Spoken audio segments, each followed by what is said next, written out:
The Arabs, since the pre-Islamic era, were known for their generosity, chivalry, courage, and daring. But tribal fanaticism and animosity engulfed hearts. Revenge was the title of every tribe to restore its honor. Wars and clashes were fought to repel the pride and resentment of a tribe. We have often heard about fierce wars that took place in these times. You are shocked by the number of battles that take place in a single war. And some of them reach days and months, and the number of murders is beyond imagination. But what we are going to show you today is a wonder in which it is bewildering that not even script writers can imagine. A war that lasted for 40 years, entitled Revenge and Sedition, but hidden hatred. It is the Bassus War. Did you know that the holder of the book is more dangerous than the holder of the arms?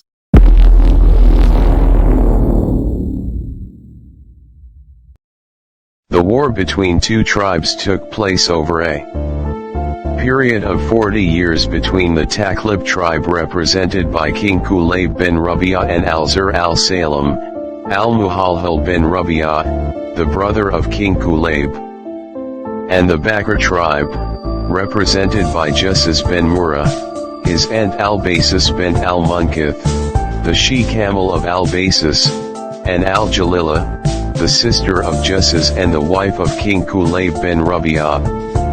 According to what was documented in the history books, it is said that it occurred between the year 494 to the year 534 AD, that is, before the advent of Islam, that is, during the time of the ignorance of the Arabs. Kulayb was king over the Arabs at that time. It is said that he was crowned king when he led the tribes of Wa'il in his war against the tribes of Yemen and won his war. The character of Kulayb bin is a strong personality, but an unfair character in his judgment of the Arabs, and he was known for his extreme jealousy, as Jasas bin Murrah was also strong. His venerable sister, the king's wife, was very proud of her brother. Where the Bakr tribe lived at the mercy of the Taklib tribes, where they controlled the water and the pastures, and they did not graze except with the approval of the king. Al-Bassus, the daughter of Munkith, used to visit her nephew, who was Jasas, and she had a she-camel with her. When the camel was grazing, it went to the well of the Taklib tribe to drink water from there. When Kulayb learned that a camel from the Bakr tribe was grazing and drinking without his permission, he killed the camel. Al-Basis, Jasas's aunt, became angry at the killing of her camel, and asked Jasas to avenge the killing of the camel, as it is an opportunity to return the place of the Bakr tribe and end the tyranny and injustice of the rule of Kulayb. So Jasas waited with the clip and killed him. So war broke out for the killing of Kulayb. So the Taklib tribe fought the Bakr tribe to avenge the death of its king Kulayb. So, Al-Muhalhal bin Rabi'a led the war to avenge the death of his brother, the king. Al-Zur Salam was brave and succeeded in avenging the death of his brother.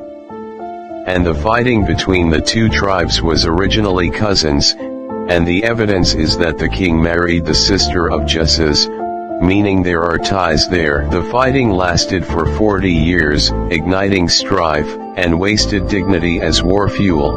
Many battles took place during the 40 years, including the day of Al-Nahi and the day of Al-Hanayib, on which Jasas' brother was killed, and on the day of Iwadat and Halak, when Bakr was famous for shaving their heads.